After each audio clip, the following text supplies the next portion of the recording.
I greet you all, my dear brothers and sisters, in the wonderful and exalted name of our Lord and Savior Jesus Christ. He is indeed the soon coming King. Amen.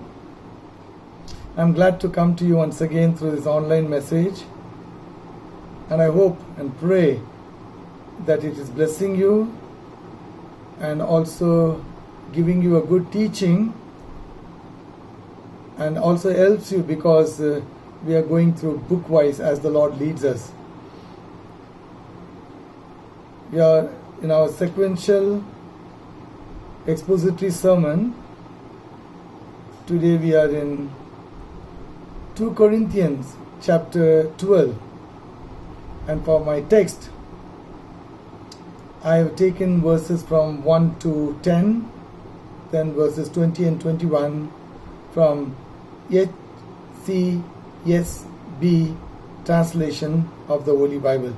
HCSB translation of the Holy Bible. Please keep your Bibles opened and pay attention as I read for you.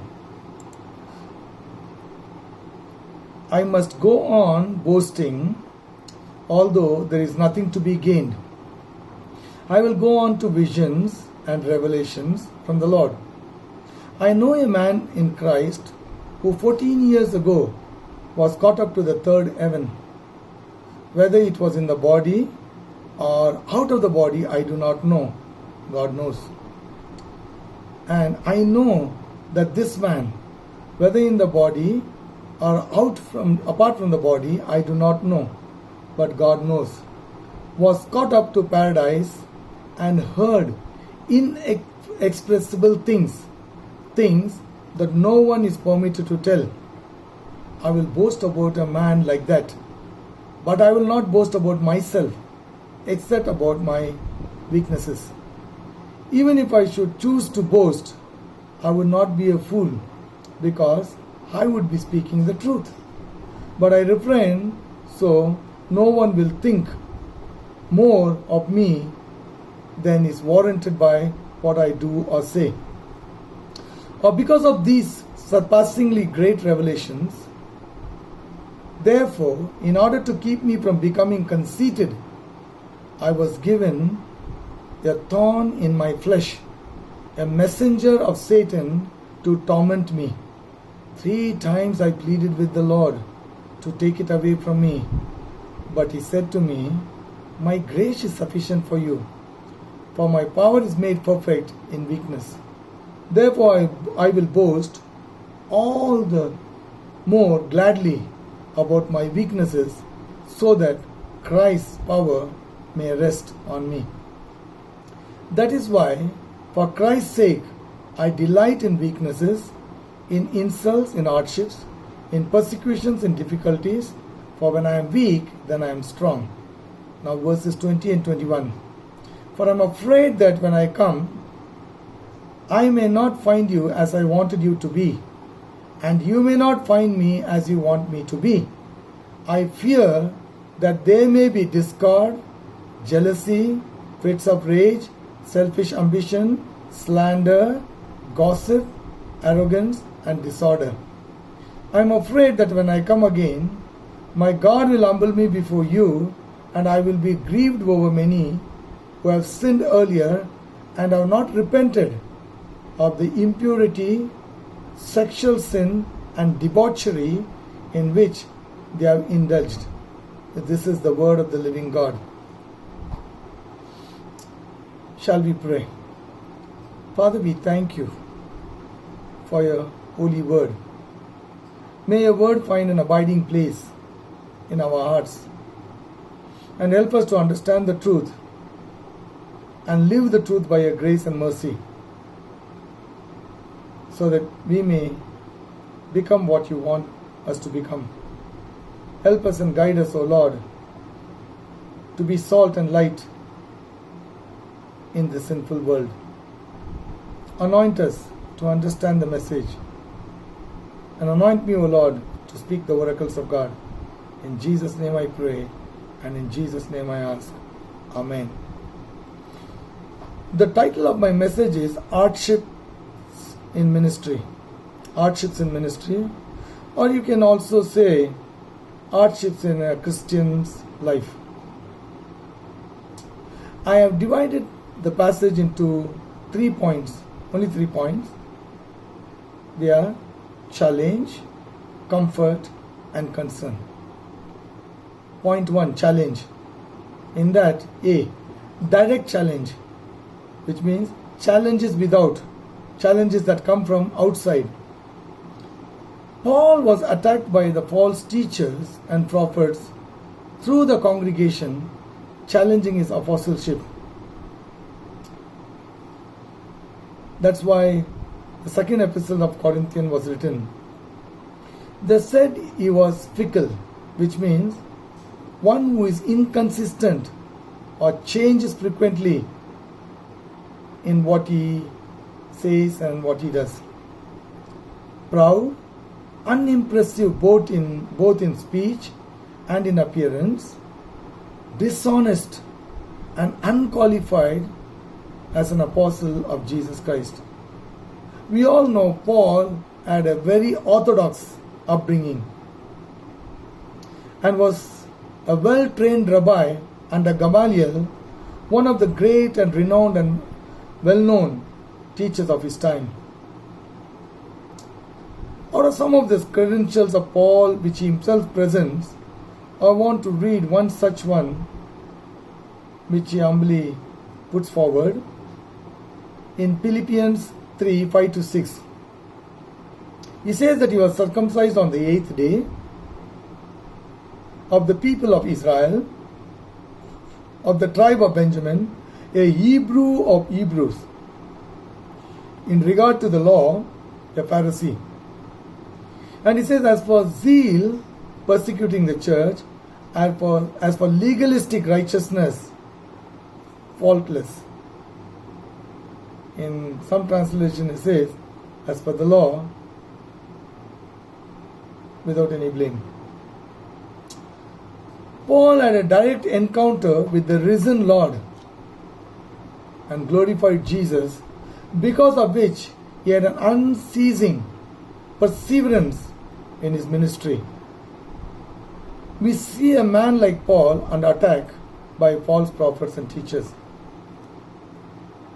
A man of that caliber could come under false prophets and teachers trying to malign his character, spiritual character especially. Where do any one of us stand? Let's look at a similar kind of situation from the Bible itself. And for that, let's look into the book of Daniel. We all know the book of Daniel. You know, Daniel was one of the exiles to Babylon from Judah, from a royal stock. He was recruited because of his wisdom, knowledge, and understanding science and ability to stand in the king's palace. For his love and faith in God, Yahweh had given him unusual knowledge and skill in the learning and wisdom. And Daniel had, above his companions, understanding in all visions and dreams. That is extra grace for him that the Lord had given. As God began to lift up Daniel in the courts of Babylon, you see the envy, jealousy, and hatred of the wise men of Babylon rising against Daniel. They manipulated to such an extent, and they finally landed him in the lion's den. In our current setup, you must all be watching the news that is flooded with the untimely sad death of late actor Sushant Singh Rajput. Subramaniam Swamy, a BJP MP and a Supreme Court lawyer to Times Now Digital, on September 2nd, 2020, at 15:36 Indian Standard Time, says that one of the motives of Sushant Singh Rajput's death was that the late actor was too talented for Bollywood cartel to ignore. He said that the Bollywood cartel was not able to compete with the talented Sushant, and so saw to it that is out of the way. That's what he says. So what I'm trying to say here is, many people, talented, well-learned, important, excellent, have challenges in all fields. If you see Chak De, you saw how politics they play in that movie Chak De India. You know, the politics they play in that. In sports there's politics. In awards there's politics. Even here we see among the actors there are problems like that. In every field in the sinful world we have these politics and we have these challenges. So likewise, there was a direct challenge against Paul in his character assassination. It might happen even to you. Sometimes it may not be from the Gentiles, means from the worldly people, but it could very well come from the so-called Christians. Just because you are a strong believer in Christ and want to maintain a good testimony, a good character, and a God-fearing lifestyle, they may frame all kinds of allegations, even if they are working with you as a colleague, to belittle you and totally to put you down. This is something that you cannot overrule. But we need to be prepared and also prepare our children to face a challenge like this in their lives at some point of time or the other. You know, God is a spirit, so also Satan is a spirit, and both their methods are man. God needs a man to express himself, so also Satan needs a man to express himself. So the devil can stir up his agents to work against you. As a true Christian, I'm not talking about the so-called Christians. They won't come under any attack, they will be safe. You are always under attack. You need to guard yourself well by prayer, by the studying and meditation of the Holy Scriptures, and being filled with the Holy Spirit. Because the secret is in being filled with the Holy Spirit. That's where the wisdom of God and the Spirit's guidance manifest. B. Indirect challenge. See, God Himself gave Paul apocalyptic visions. These revelations or unveiling of things is not possible unless God chooses to reveal it. This is something one cannot be attempted by man. God only has to reveal to him. See, let me give you an example. Moses came on the scene over 1,000 years after Abraham. So since the creation up to the time of Moses, it could be almost 1.5 millennia or maybe 2 millennia, in 2,000 years approximately. He wrote the Pentateuch, the first 5 books of the Bible. In Genesis, he mentions about the details of creation. How could he know that unless it is a revelation given by God Himself? So Paul says, because of these, in verse 7, because of these surpassingly great revelations, therefore, in order to keep me from becoming conceited, I was given a thorn in my flesh, a messenger of Satan to torment me. So this is an indirect challenge against Paul, allowed by God to keep him under control. We see a challenge without and within. One that is coming from outside and one that is coming from inside. Point 2. Paul's comfort. Or comfort, you can say. I just gave comfort. So you can put it like Paul's challenge, Paul's comfort, and Paul's concern. Okay, second is comfort. To keep Paul abased or humbled, God had given him a thorn in the flesh. That is a messenger of Satan to torment him. Can you imagine you do God's work, and not only God gives great heavenly visions, Paul didn't ask for it, God himself gave it to him, and allows a messenger of Satan to keep him under control. Should God be protecting you in all, friends? Yes. Then what is this? God is protecting him. But God has his best interest for Paul. Okay. God always has best interest for us. Don't you ever doubt that. In all your tests and trials, in all your difficulties, in all your sicknesses and infirmities, always remember God always has the best interest for you. God's servants who are mightily used by God may go through health issues, difficulties, troubles, etc. It is not for us to judge and ridicule them.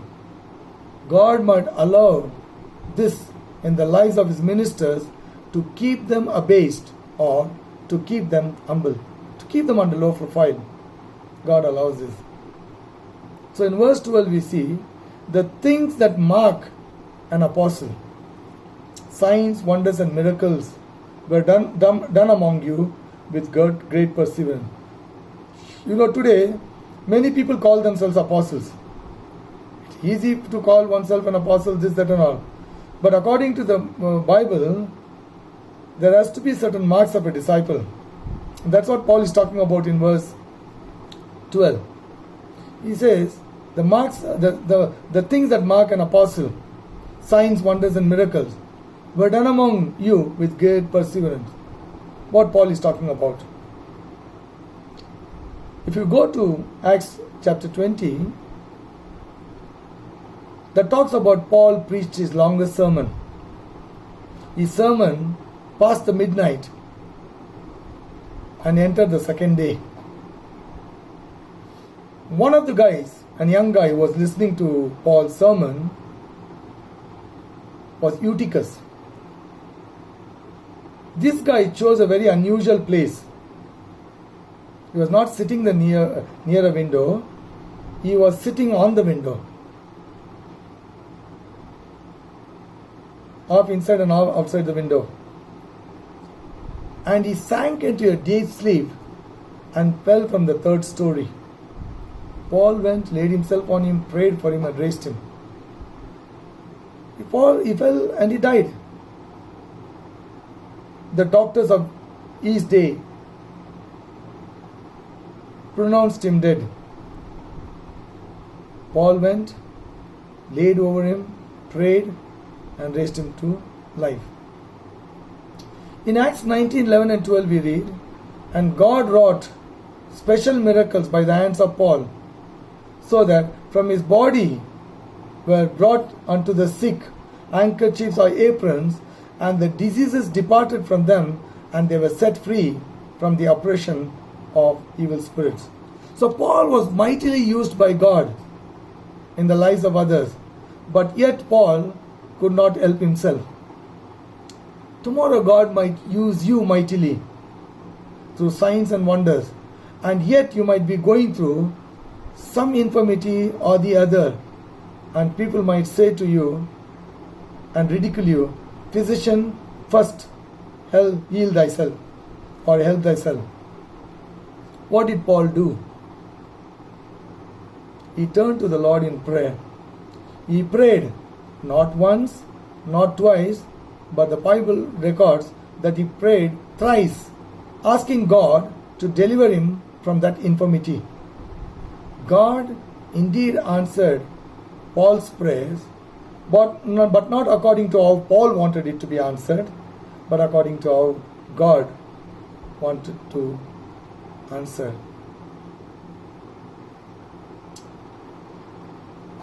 Let me give an example in this for you to understand. During my current ministry in Goa, for a while I stayed with a loving brother by the name Savi Fernandez, who lives behind Holy Cross Church in Bambolim, who has returned from the United Kingdom to do God's ministry. Once he told me this, Pastor, when you pray to God, Whatever you ask God in prayer, God will indeed give it to you. There's no problem. For example, if you are still single and you're a young man or a young woman, still single, and praying to God. Let me use the example of a man praying to God for a spouse or for a partner.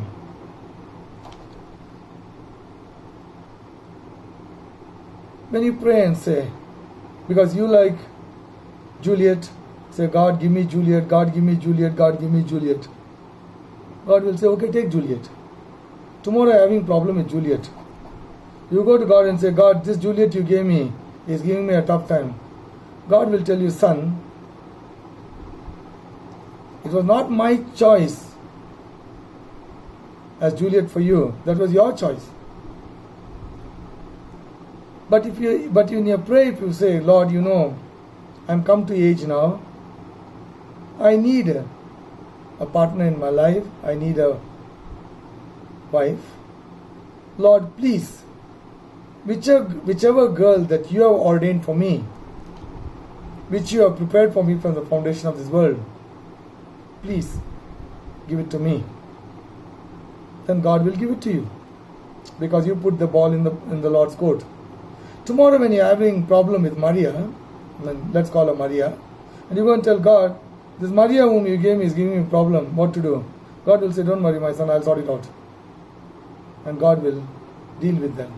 So what the Sabi Fernandez was telling is, don't tell God specifically, though you have a need, don't say what you want in that need. Tell God to answer that need which is best for you. See, there's a wonderful wisdom in that. I want to bring it to your notice. I learned a lot from that brother in that way. I said, good, that is good. Let's put the ball in God's court. And God's not get stuck. In prayer, God fulfills the desires of our hearts. But we are human beings and may lack foresight and ask things selfishly, while God, who has both the insight and foresight, knows what is best for you. Therefore, go with God and ask Him for His best. Let Him make the choice for you. So Paul went to God in prayer. This is what God said. I'll quote to you from King James Version. My grace is sufficient for you, for my strength is made perfect in weakness. God is saying, my grace. Grace during the time of salvation is unmerited favor, God's unmerited favor. You don't merit it, but God gives it to you. But grace after salvation, and in this case, is God's enabling power. So God's enabling power so enables that His power is perfected in weakness. Only when you are weak, you need the power. No weakness, no power.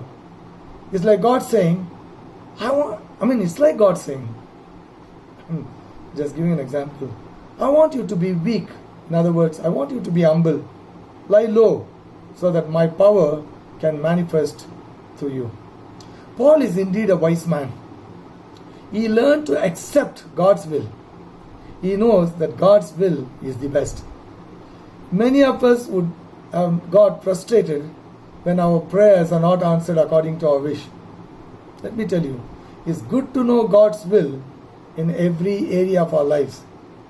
That will keep us going under all tides of life and also give us the joy of serving Him. Let me give you one more practical example about this. You know, my youngest daughter Coletta and her husband Danny are in the School of Theology in Singapore. It was a 7 months course and they've got another 23 days so to say. It's another 23 days for them to finish their course. Please keep them in prayers. They are praying to do best for the Lord. They want to return even on the day their graduation is completed. So they booked a return ticket. But unfortunately, the airlines has cancelled the ticket due to this pandemic situation. So they are praying for the ticket to be reinstated, again to be confirmed, so that they come on time. Please keep them in prayer. Now let me tell you, when Danny and Coletta were offered scholarship in the School of Theology, not 100% scholarship. Part of the scholarship was that they would give them a place to stay.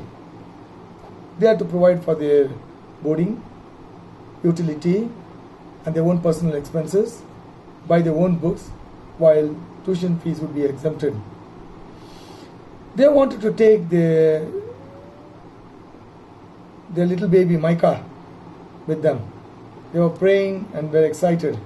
Initially, it seems I think the college said that they can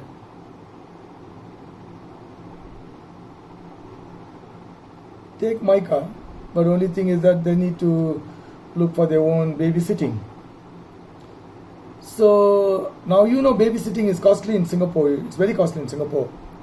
So they don't know what to do. They were really upset. So I remember and used one of my contacts while I was a pastor in Abu Dhabi.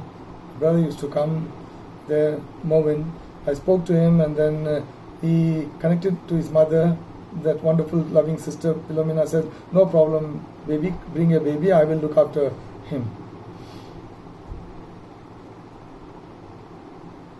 So now they can take the baby. It was all excited.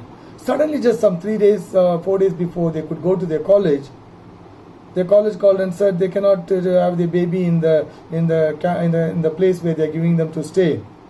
If they wanted to bring their baby, not only they need to look for babysitting of their own, but they also have to make their own arrangement for their accommodation. And again, accommodation is very costly in Singapore. So they were so upset, they prayed, and then they were also upset saying, why God did this to us? I don't know why God allowed this kind of thing in our life.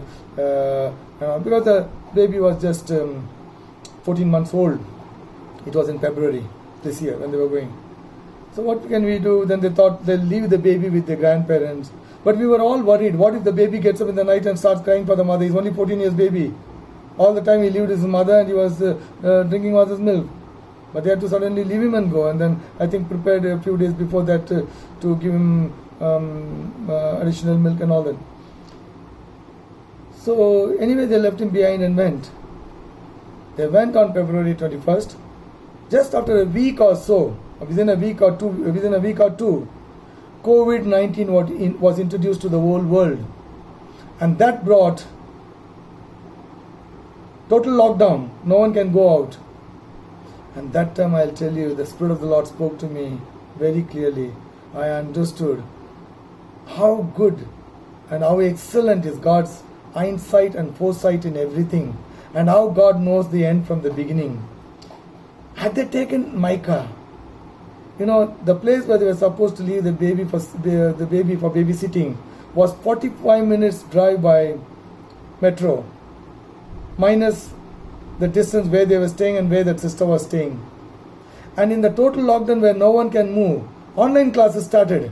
But when no one can venture out, where will they keep the baby? What would have happened to the baby?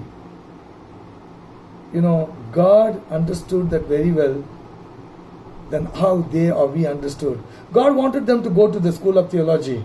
That He made a way for them. But God worked out His own way to see that they would go and study well.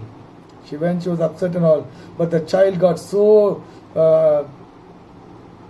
adjusted with his grandparents and his aunties, both maternal and paternal aunties there. I won't be surprised that he might forget them when they come. I'm just joking. They are talking to him every day on the phone. So much so he got adjusted. God has a wonderful way. He has best interest for us and the wonderful way of dealing with our lives. See what Paul says. I will most gladly boast all the more about my weakness, so that Christ's power may reside in me. I take pleasure in weakness because of Christ, for when I am weak, then I am strong. In that apocalyptic visions God gave Paul says that he knows of a man who was taken into the third heaven, whether in the spirit or in the body, I don't know, he says.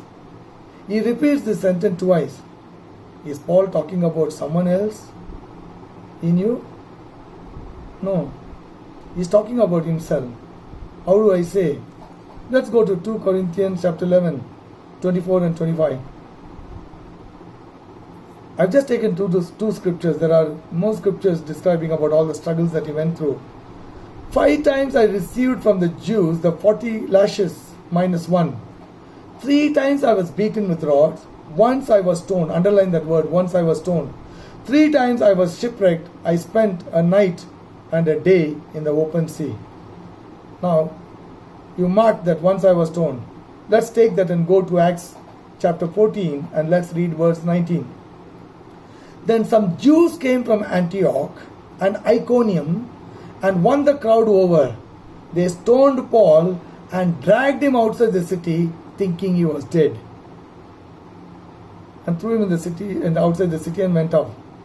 Probably this is the time Paul had these visions. Scholars agree on that.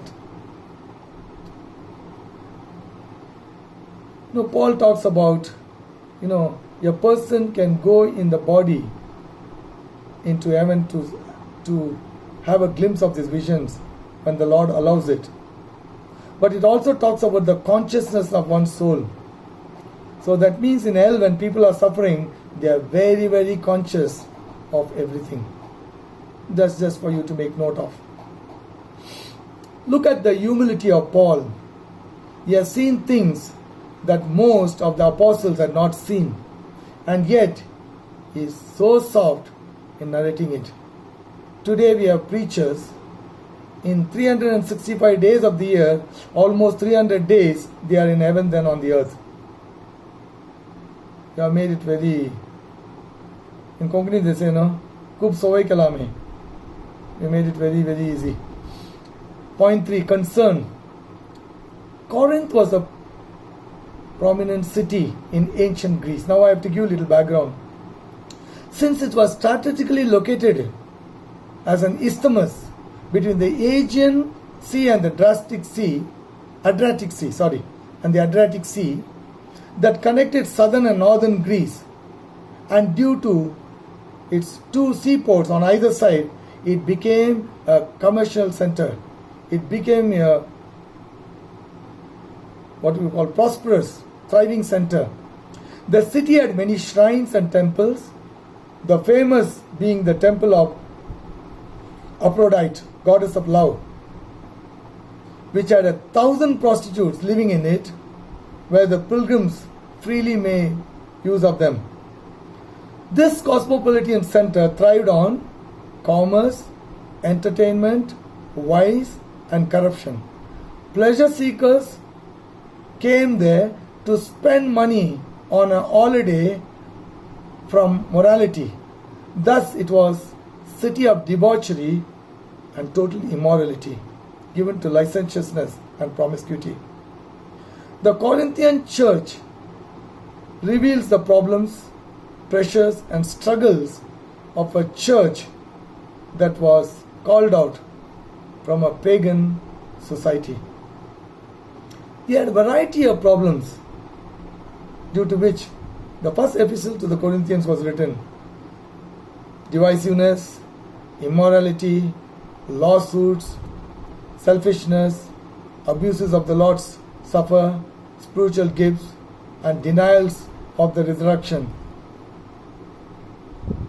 Paul was strictly nurturing them to live a holy and righteous life.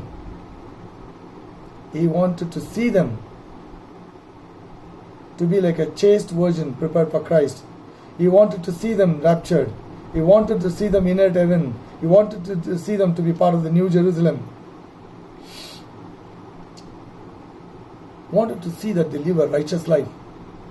That's the key to all this. In 1 Corinthians chapter 5 we see, he talks about a man who was living with his father's wife. So Paul had to tell the congregation to put that man out of the church. They did it. Later on, that man sincerely repented, forsook his wicked way, and came back. And Paul had to tell please reinstate him. Don't allow him to be too long outside. In Paul's nurturing, let's take how he nurtured them. Let's take two scriptures. One is 1 Corinthians 3:16 and 17. Know ye not that ye are the temple of God, and that the Spirit of God dwells in you? If any man defiles this temple of God, him shall God destroy. For the temple of God is holy, which temple you are. Then in 2 Corinthians 6:14 to 18, Paul says like that. Do not be unequally yoked with unbelievers. Righteous should not fellowship with unrighteous. There should be no communion between light and darkness. Christ and Belial have nothing in common. The temple of God has nothing to do with idols. God wants to dwell in His people, be their God and their Father. Therefore, they should come out from among them and be separate. Now you see Paul's concern here in our text today. That is in verses 20 and 21. For I am afraid that when I come, I may not find you as I want you to be, and you may not find me as you want me to be. I fear that there may be discord, jealousy, fits of rage, selfish ambition, slander, gossip, arrogance, and disorder. I am afraid that when I come again, my God will humble me before you, and I will be grieved over many who have sinned earlier and have not repented of the impurity, sexual sin, and debauchery in which they have indulged. Paul labored over the Corinthians to make them true believers, but it seems that this fight with carnality and immorality seems to be a very tough fight with the environment, culture, false teachers, etc. that surrounded the Corinthian church then. This could be our current problem as well. One side, we have proponents of the prosperity doctrine and motivational speakers. We also have those that emphasize more on blessings, breakthroughs, prophecy, miracles, etc. and no sound teaching on the Word of God. People don't want to sit with their Bibles. People come without their Bibles. People, even if they don't have time to even open the purse and take it out. People don't have notebooks and pencils to write down. On the other side of livelihood, of our livelihood, struggles with job, like performances at workplace, marketing, sales, ad economy, traffic congestion, child's education, tensions, etc. On the social side, modern uncensored movies, cyber explosion with all kinds of innumerable videos coming into our own bedroom and even on top of our beds through smartphones. 20 years ago, though phonography CDs were available in the market, there was a fear of being spotted by someone or even police apprehension. When you're buying, suddenly if there was some raid or something, that if you were caught. But now there is no such fear. Influence of these videos are leaving many homes with broken marriages, soaring figures in divorces, single parenting, spoiled teenagers like alcoholics and drug abusers, etc. Paul's concern has become the concern of many sincere pastors and leaders.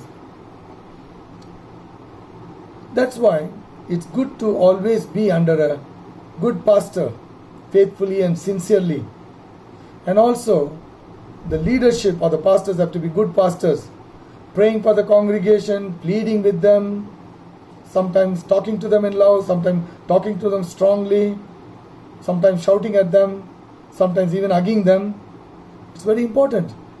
People should not be switching around here and there, running here and there like headless chicken, looking for something unusual. I told you, God has His best interest upon you, and He knows what is the best for you, and He will always give it to you. Stay close to Him. Stay close to your leaders, godly leaders, and stay in the church. Most of you are getting my Light for the Day postings on WhatsApp. This is not my compilation, let me tell you. I took it from a booklet, and typed it out, put it together, send it every day so that people are blessed. And many of you have expressed your blessing in receiving it, and many of you forward. I have my Brahmin friends, Muslim friends who make it a point and duty to forward it to their contacts.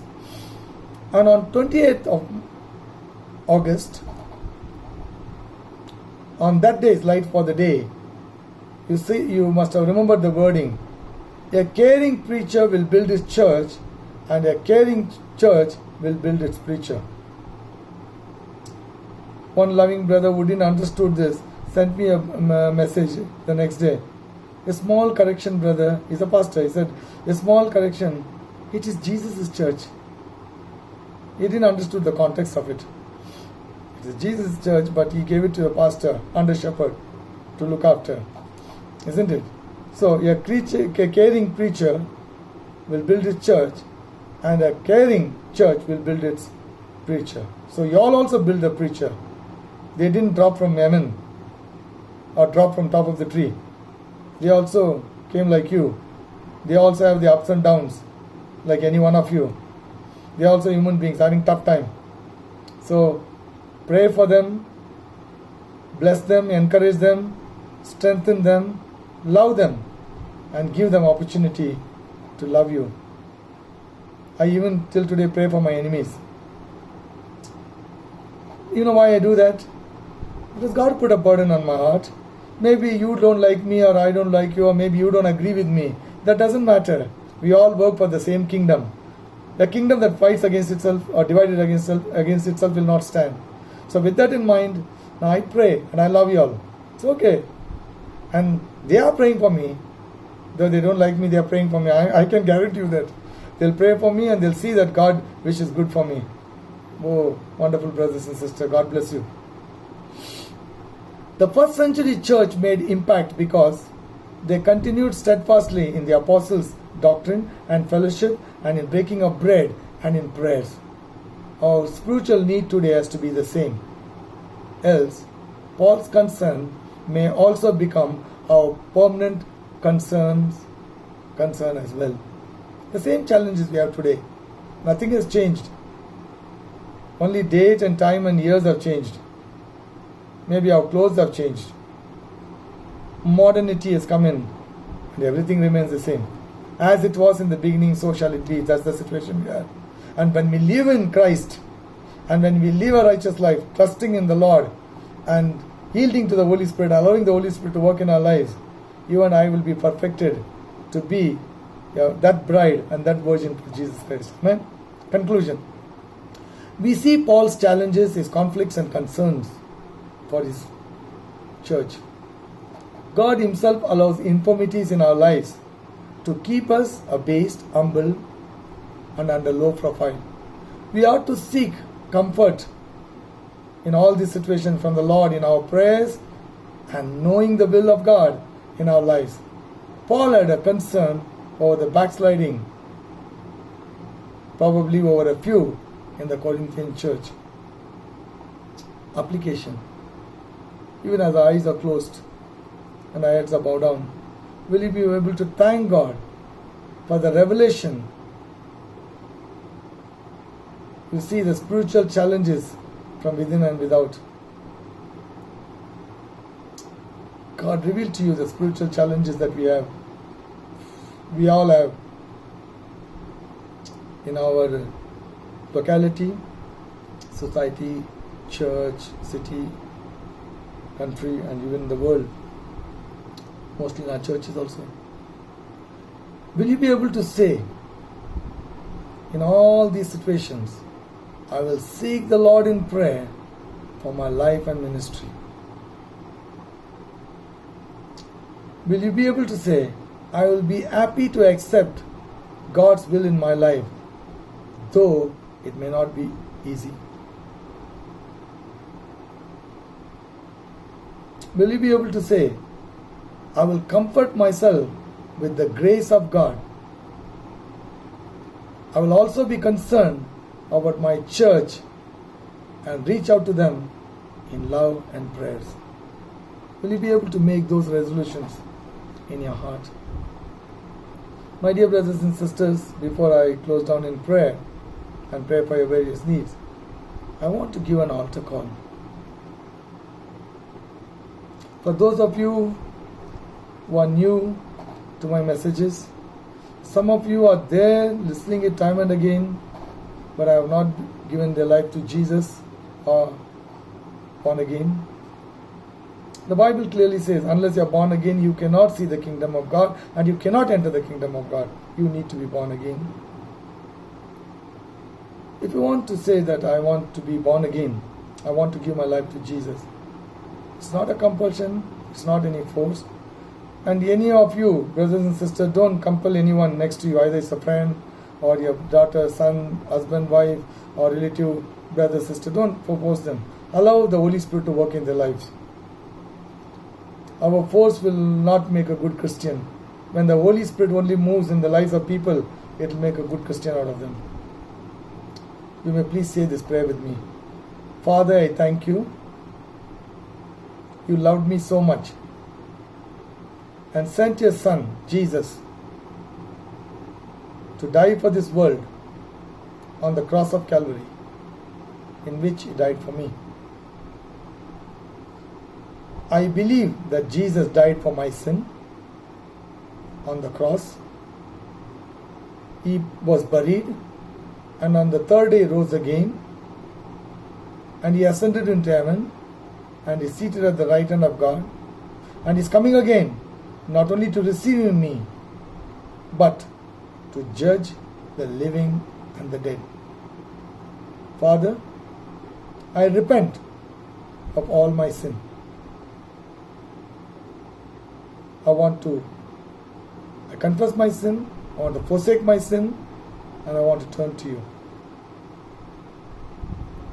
Lord Jesus, I open my heart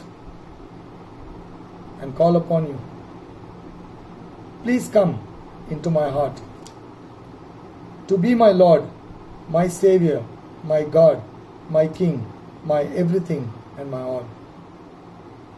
From this day, I want to live for you. How to live for you is in the Bible. I'll read the Bible and live for you. Thank you, Father, for making me your child. In Jesus' name, Amen. Now, for you, my brothers and sisters, there are those of you who are going through one infirmity or the other, one sickness or one disease or the other, cancers, tumors, piles, fistulas, fissures, stones in the kidneys, gallbladder, pancreas, miscarriages, barrenness. Some of you are tested COVID. I pray for your healing. Some of you are waiting for your test results. May God bring negative results about your tests. Some of you are going through difficult times in this COVID situation. Financial constraints.